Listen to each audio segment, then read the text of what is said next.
Hey, what's going on, guys? It's Joseph Wolff, and today on the first episode of the Talking About Stuff podcast, I'll be talking about some pretty heavy stuff. How baseball connects to crime and social misconduct with a focus on domestic violence and its prevalence in Major League Baseball. Here's a clip of Reds announcer Tom Brenneman apologizing for the use of homophobic slurs caught on air. I pride myself and think of myself as a man of faith. As there's a drive in a deep left field by Castellanos, it will be a home run. And so that'll make it a 4-0 ball game. I don't know if I'm going to be putting on this headset again. I don't know if it's going to be for the Reds. I don't know if it's going to be for my bosses at Fox. I want to apologize for the people. Unfortunately, social misconduct in baseball seems to be quite prevalent, with several cases appearing in the news over the past few years. But is this really the case, or something to do with how noticeable it is? Several players have been accused of and even convicted of crimes, including but not limited to drug abuse and domestic violence. Most recently, Julio Urias, Trevor Bauer, Domingo Germán, Marcelo Zuna, Wander Franco, Fernando Tatis Jr., Robinson Cano, and more. The list can be quite extensive. The repercussions can range from 15-game suspension and a fine to career-ending to serving time in jail. Some crimes players have been arrested for range from the use of or selling of drugs to attempted murder. Here's a clip from an ESPN interview of Padres superstar Fernando Tatis Jr. apologizing for a season-long suspension due to the use of PEDs and the negative impact it had on the team, his fans, and his reputation. Would like to start this day just by saying I'm truly sorry. I'm really sorry. I have let so many people down. I have failed to every fan of this city. I have failed to my country. I have failed my family, parents. I'm really sorry for my mistakes. In baseball, one of the biggest things to grade a player's performance on the field or at bat is numbers.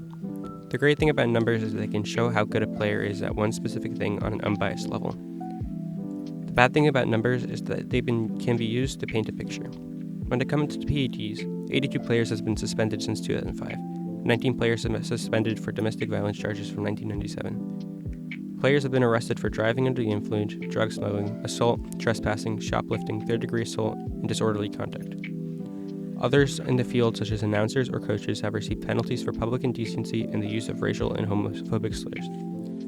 More than 20 women/men are physically abused by an intimate partner a minute, equating to about 10 million instances a year. In MLB, about twice a year we find that a player has committed some sort of domestic violence. Prior to 2015, clubs did not take disciplinary action on players who commit domestic violence crimes, and so it is hard to estimate the number prior to this date.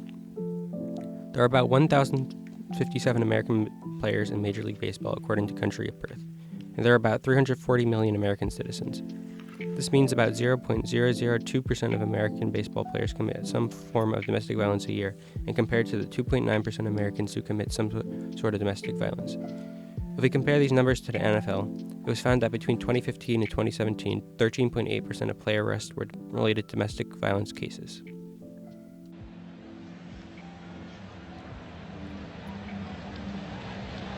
Mott is on his way in. Strop is on his way out, pointing toward the heavens. We can only ask or wonder that he is asking some departed relative for forgiveness for this atrocious performance.